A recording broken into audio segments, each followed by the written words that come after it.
What's going on, guys? Welcome back. It's November 5th. It's a Thursday. We got Packers versus 49ers tonight on Thursday Night Football. Finally, we get, two exciting teams to watch on Thursday. We're going to have a good episode. We'll start off with some Week 8. Then we'll move into bets. I kind of like that section. Then we're going to move to Thursday Night Football. It's not a long podcast. There's no guest today. It's just a fun one. We're just talking football and having fun. I hope y'all enjoy. What's going on, everybody? Week 8 just finished. We're starting to figure out where some teams are, who they are, which teams are good, which teams are bad. There are still a few question marks, though, which hopefully that clears up in these coming weeks. Let's start off with the Vikings and Packers. Vikings won 28-22 in Green Bay. Kirk Cousins did not win this game. He only had 160 passing, but Dalvin Cook himself had 163 thanks to the Packers' lack of a run defense. I mean, they can't stop anything. They couldn't do it last year in the NFC Championship game. They're not doing great this year. And then they play San Francisco this Thursday, and I guarantee you that Kyle Shanahan is going to be running the ball as much as possible, even if it is with JaMychal Hasty. I mean, they don't have their top two wideouts. They don't have their number one tight end. They don't have their quarterback. Half their running backs are hurt, but they're still going to run it all over the Packers. I do think Packers come away with the win, but, they can't stop the run. Moving on, Bengals beat the Titans. I'm not surprised that the Bengals won, but I'm surprised that the Titans didn't look as good as I was expecting. I mean, Bengals won 31-20 at home.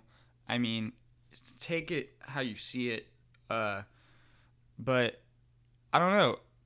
I don't think if you're a Titans fan, I don't think you should worry. I think they're fine. I think it's just kind of a midseason slump. If you're a Bengals fan, though, I think you should be excited. I mean, if you look at all the great teams in the past, they have a quarterback and a head coach. I think Zach Taylor's the guy. I know a lot of rumors were going around that maybe he's kind of on the hot seat if the Bengals don't, win a few games, maybe 5 games. And I disagree with that. I think the Bengals are a patient organization. I think Zach Taylor, he's in his second year with a rookie quarterback, and he's got a terrible roster around him. I mean, you can't fire the guy even if they went 1 win, 1-15. You can't fire the guy. Give him a chance. He's supposed to be an up-and-coming coach anyways. I say keep him, and it looks like they are. I mean, I like him. I think he's a good coach. I think he's doing great things with Joe Burrow. I think Burrow's doing great things with the roster he has around him. I think the Bengals are – I think they're in the midst of building something real. Hopefully they don't, sit back and let it pass them by. Another big game, Steelers beat the Ravens. Steelers didn't play that good. Obviously their defense was outstanding. It's phenomenal. The offense is still struggling, but Pittsburgh could still drop 40 points on you in the beat of a heart if they, start pulling it together. But yeah, Ravens just, they're not, ever since that Chiefs game on Monday night, they just haven't really looked great. I mean, they're a good team.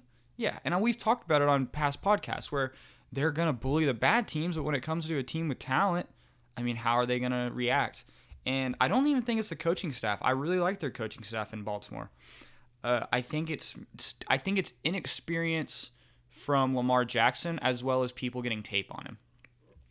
I think Lamar Jackson's a great quarterback. He's not playing great, but I think he has the potential to be great. He's playing all right. He's exciting. But he's still got to work on throwing. The Steelers, that whole game was stop the run, right? And the Ravens still ran the ball all over them, but Lamar had 2 fumbles and 2 interceptions. So it's just kind of like he's not quite there yet. He's got to read defenses better, call some audibles. And it might not even be his fault. It might just be the lack of, how much freedom are they giving him with the offense? And I don't think you should worry. Obviously, if you're a Ravens fan this season, I don't think y'all are going to really do much in the playoffs. And a lot of people probably don't unless they're just looking at last year's team. But in the next few years, if Lamar can develop his accuracy, I think the Ravens will be a good team. They are getting pieces. They have young pieces on both sides of the ball. I think what would really help them, though, I know it's past the deadline, but if they would have traded for Allen Robinson, I don't know what they would have had to give up. Probably a decent amount since Chicago doesn't have much on offense. But if they would have had a legit number one receiver, I think that would help Lamar a lot, especially Allen Robinson. He's a big guy. He's got a big catch radius. It would really help him out in his development. Dolphins beat the Rams. I mean, this is the game I put money on. I knew they were going to beat them. I didn't think Tua was going to play that bad because he did not impress at all.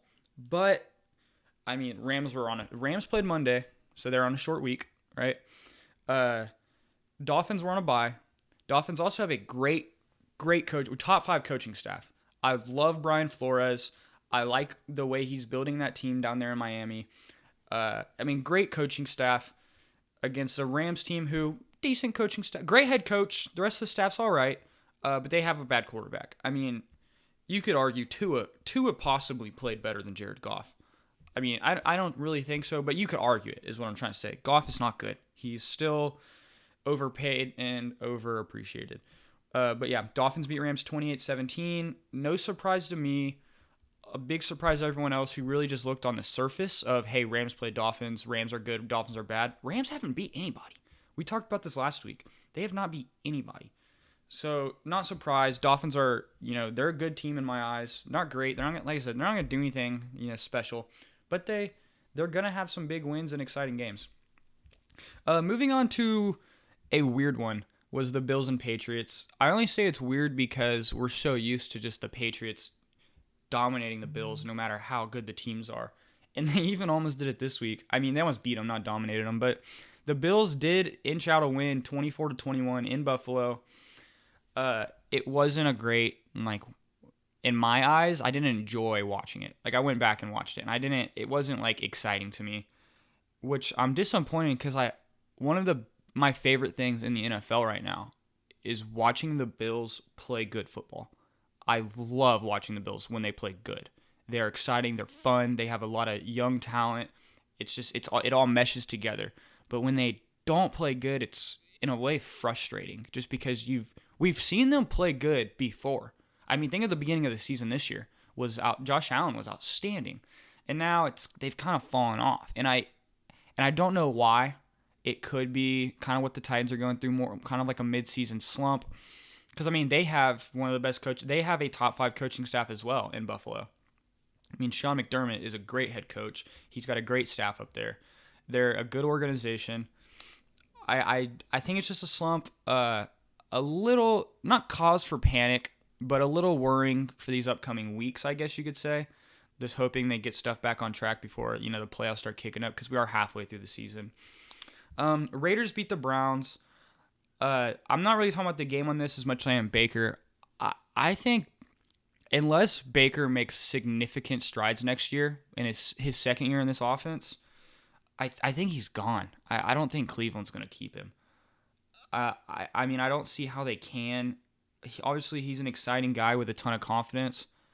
He's just not getting it done. He's not competing with the big arms of, the league. And I think after next year, if he doesn't take a significant step, I think he's out of Cleveland. Obviously, being a first overall pick, he'll get a chance somewhere else. But I don't see him staying in Cleveland long term if him and Kevin Stefanski can't figure it out. Broncos beat Chargers. This was a fun game to watch. First half was it was fun just because we got to see, a young quarterback go off. Second half, we got to see the other one go off. The final score is 31-30. Broncos beat the Chargers last second. I want to say this is the fourth straight week the Chargers have blown a 16-point lead or so. But it was a fun game between two exciting young quarterbacks in Herbert and Locke. Big guys, big arms, all opposite personalities, which is kind of funny. I mean, Locke is out there. He's confident. He's not ashamed of anything. He's open, right? And then Herbert, I mean, we never really hear Herbert talk. He's quiet. He's a quiet leader, where Locke's the opposite. He's going to dance on the field, and he's going to show you he's having fun out there. But yeah, I'm really liking what I see from Herbert, and I really like cheering for Drew Lock. I liked watching that game. It was fun between the two teams. I wish we got to see a healthy, because neither teams are really healthy on defense right now. I mean, you could say that the Chargers kind of are, but without Derwin James, that whole defense is different. He plays every position in the secondary. And then on the Broncos side, they're missing AJ Boye, Von Miller, who, by the way, said he might come back in a few weeks, which is weird. And they're just missing a few pieces on there. It's, this is going to be, they play twice a year, right? They're in the same division. They'll play twice a year for the next however many years. And watching Locke versus Herbert is getting me really excited. Both have, Locke's going to have Judy, Locke's going to have Fant, Locke's going to have Cortland Sutton. And then Herbert's kind of in the same way. He's got Hunter Henry at tight end. He's got Mike Williams, another big receiver, kind of like Sutton. And then he's got an established veteran in Keenan Allen, which, could relate to Jerry Jeudy. So they're similar teams, and it's just fun to watch. I am kind of concerned for Anthony Lynn, though. I think a sign, not that he's a bad coach, something's not clicking with him and the team for them to be blowing all these leads like they are. I mean, it's not just this year. It's the past year or two. I mean, it's insane how it's gone on for so long. And I really hope Anthony Lynn figures it out because I know he's one of the most liked coaches in the league. Moving on, Saints beat Bears 26-23 in overtime. This game was kind of hard to watch, I guess you could say. Saints don't scare me at all. I've said it before. I mean, they might step it up when they get Michael Thomas back. If he comes back, he keeps getting injured. But I'm not frightened by him. And then I'll go out and say it. Allen Robinson's better than Michael Thomas. No doubt in my mind. And it's like we're finally getting to see it this year. And not that we're noticing it because the Bears are 5-3, I believe. I mean, they're somehow winning games with Mitchell Trubisky and Nick Foles at the helm. And I think we're really getting to see Allen Robinson shine, kind of like he did back in Jacksonville before he tore his ACL. I think he's better than Michael Thomas. I don't think either team's necessarily great. I mean, Bears have a phenomenal defense. The Saints they're the Saints. They got good organization, good coaching staff. Both teams are good. I'll say that. Neither team is great. I'm not scared by any of them. Last thing we're going to talk about with last week is the Giants. Not necessarily last week as per se. They played a good game. Honestly, it's probably their best game played. Against a good Buccaneers team. And, I don't know how much the Buccaneers were. I don't know what they were really expecting. They do have a big game Sunday night against the Saints. They might have looked ahead a little bit, and they might have, not shown all their plays. This next game is a lot bigger, and they played a terrible Giants team. But if you're looking at the bright side for the Giants, it was a good loss. Daniel Jones showed promise. I don't think he'll get another chance in New York. I think he'll have next season, because usually a quarterback drafted in the first round gets 3, I think he'll have next season. The Giants should be revamping their O-line. I mean, if they keep losing, they can easily grab Penei Sewell. They can move Andrew Thomas, their rookie left tackle this year. They can move him to right tackle where he's probably supposed to be playing. A lot of people had him there when he was coming out of Georgia. If they revamp their line, if Daniel Jones can get more consistent, because I've seen him throw some beautiful balls. I don't know what's not clicking for him. I don't know if it's, he's getting a new offensive coordinator every year, or, the lack of weapons he has, or the lack of faith he has in, his teammates. He's not a bad quarterback, and he has promise, which is why I think if the Giants stay away from him, if they release him or trade him or something after his third season next year, I think he'll get a chance somewhere else. And I'll go out to say that I wouldn't be surprised if the Patriots made a lowball offer to the Giants for him. I don't think I think he's played bad, but I don't think he is bad. It's just he's on the Giants. And what are you going to do with that? But I do like Joe Judge. I just don't think Daniel Jones is going to be the answer in New York. All right, last week I was 4-4 with my bets. This week I have 6 picks, only 1 top pick. Last week I went 1-1 with top. So if we're looking on I'm 7-7 on the season, but I'm 4-1 with my top picks. I lost the Vikings-Packers one last week. I'm pretty sure I took the Packers with the points, but we'll forget about that. We're moving on. This week is week 9. I have one top pick. It's not really going to be a surprise to many. I am taking the Patriots -7 at the New York Jets. I don't really think I need to explain myself. It's a division game. Belichick knows who the Jets are.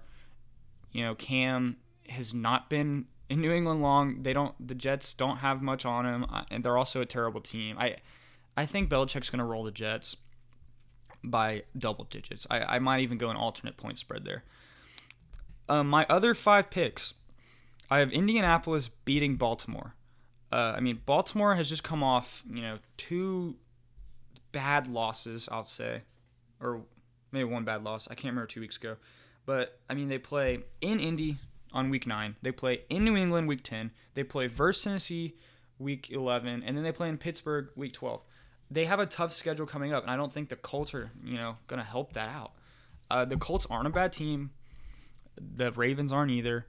But the Colts have a great defense, and we saw what the Steelers did last week. And hopefully Phillip Rivers can get some offense going, and they can, overtake Baltimore. They're in Indy, so maybe that'll help.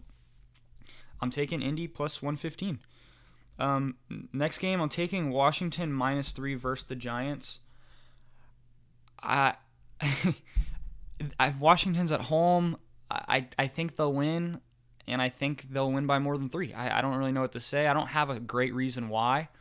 It's a division game. I think Washington's well coached. I think New York's still trying to figure it out.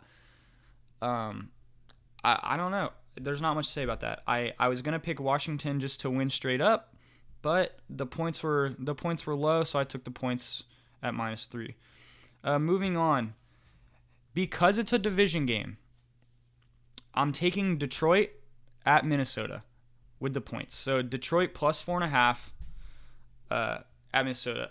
I don't know if Detroit will win, but I think it'll be a close game. They play each other twice a year. Like I've said it multiple times, division games, anything can happen. They're really weird to bet on. I like taking the underdogs in them. I know I didn't do it last week with Vikings and Packers, but that's a little different. I had high hopes for the Packers. I'm still not scared by Minnesota. Obviously, they have a great running attack. They have 2 good receivers. They have a great running back. They have a good young tight end in Irv Smith. Obviously, their quarterback play is very bad. And then Detroit is Detroit. They look good on paper, and they're not playing good in games. But I think this is going to be a close game in Minnesota. Detroit is coming off a bye, I believe. I don't know. I like Detroit to at least not lose by 5. Next game, I'm taking Las Vegas at the Chargers. I want to say the Chargers are favored, but I think Vegas is going to win. I think Gruden's finally, made his mark on the team. I believe this is his 3rd season. The Chargers just lost a heartbreaker versus another division team. I think the Raiders just beat a good Cleveland Browns team. Not clutch, but they're good. The Browns have talent. So I think Vegas wins this one out. I'm not super confident on a few of these, but I do think Vegas wins it. Last pick, and the more I think about it, the more I want to move it into my top picks. Actually, no, let's do it. My second top pick of the week. Arizona -5 versus Miami. Arizona's it's kind of the same scenario we had last week. Arizona's coming off a bye, and they're playing Miami, who Tua did not impress at all.